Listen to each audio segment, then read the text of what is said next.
call for a nationwide blackout is taking off on social media. No Buy Friday is a grassroots movement asking Americans to refrain from shopping at big stores tomorrow. A group called People's Union USA has been promoting the blackout online for weeks. Its founder, John Schwartz, commented on the blackout in a video posted to Instagram last week. February 28th, the 24-hour economic blackout. No Amazon, no Walmart, no fast food, no gas, not a single unnecessary dollar spent. But let's be real. They don't need us. They use us. And for one day, we are going to finally turn the tables. Social media users are calling for the boycott of major retailers and companies like McDonald's, Walmart, Target, Ford, and Meta, all of which have rolled back their diversity, equity, and inclusion programs, largely in response to Trump's executive order encouraging private employers to combat DEI initiatives. It was just weeks ago that the Reverend Al Sharpton and the National Action Network held a boycott for DEI at a Costco in New Jersey to support the store and companies like it that are continuing to back DEI initiatives. This movement against consumerism is designed to be a kick in the face to President Donald Trump's economy, as many Americans are struggling to keep up with surging grocery prices, sky-high housing costs, and gas. As you may recall, lowering gas prices was a core Trump campaign promise. According to various sources, inflation fears due to Trump's tariffs are putting many Americans on edge. 62% of Americans say the president is not doing enough to address inflation. Economist Mark Zandi told CNN, quote, "If confidence continues to fall for another 3 months and consumers actually pack it in, the game is over." New unemployment numbers are out this morning, looking a little bit grim. The number of Americans filing for unemployment has risen to 242,000, which is the highest level in 3 months. And this comes as thousands of federal workers have been fired over the past few weeks under the new administration.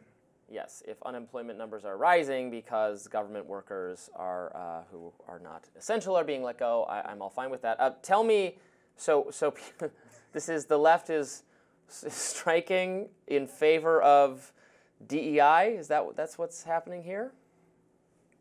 I hope they're not striking for DEI. I think though that they are recognizing that there have been jobs that have been lost as a result of DEI. And, I flew in here on Tuesday from Miami. And the flight path that we took, I could not help but remember that the president said that the reason why that helicopter crashed into the plane was because of DEI. And it was because of DEI. It was because people were fired because they fit what he felt was DEI initiatives or employment. But some of those employees are military vets. Some of them are people with disabilities who are fully capable of doing jobs. And so when we're looking at what this initiative and what taking a chainsaw to employees in the federal government is doing, we are feeling it all across the board. I don't think DEI is responsible for the crash. I don't think we yet know for certain what was the reason for the crash. But I think that fear around DEI and the language that people have been using around this to say that they are going to cut people's jobs and livelihoods is a direct result. Well, okay, maybe we agree. I think firms, the government in particular, universities should not hire, admit, employ, engage people for any reason other than objective merit. I think if DEI means reaching out to groups that might not know about these opportunities and inviting them to apply, that's absolutely fine.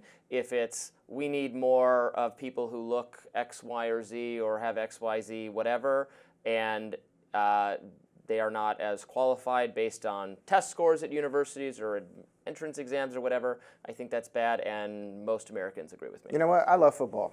Yes. I love football. I love watching football. Yeah. And it took a DEI initiative, lack of a better word, to have more people of color in coaching positions in the NFL because those positions were being taken primarily by one set of the population.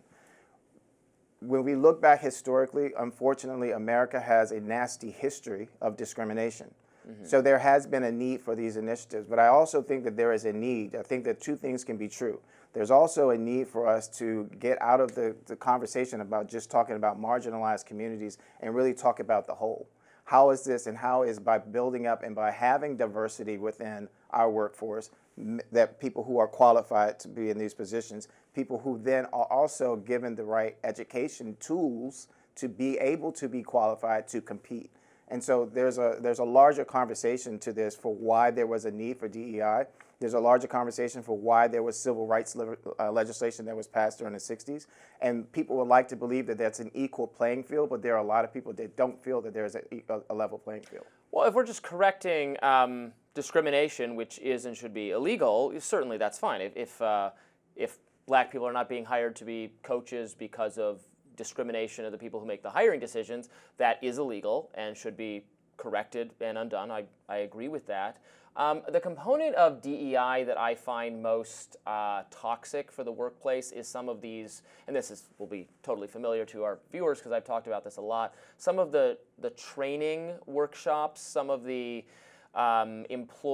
supposedly morale improvement schemes, the seminars people have to sit through. This is a whole industry of consultants who come in and talk to you about these topics in ways that I think are often very paternalistic and very, frankly, are often not appreciated by the employees of color, as far as I can tell from my limited exposure to them in conversations I've had with them, and also don't have a very good track record of necessarily improving morale within the company. In fact, there's good research on how the implicit bias test often backfires by having people contemplate their race or their identity more than they would do naturally in an unhealthy way, and it just ends up being a big financial grift for people like Robin DiAngelo, et cetera. That's my that's the me at my most hostile to the DEI concept. The other day I had to fill out a form. It was a questionnaire about a service that had been provided, and in the question it asked age, gender, race. Mm-hmm. And for the first time I put prefer not to.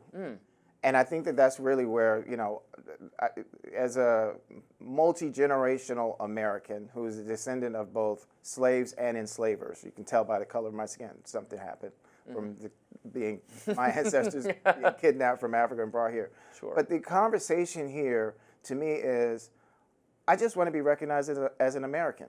And I just want to be able to be on an equal playing field and be able to sit here, have this conversation with you. And I think that there are millions of other Americans, not just black. So when I'm talking about coaches in the NFL, I'm not just talking about black coaches.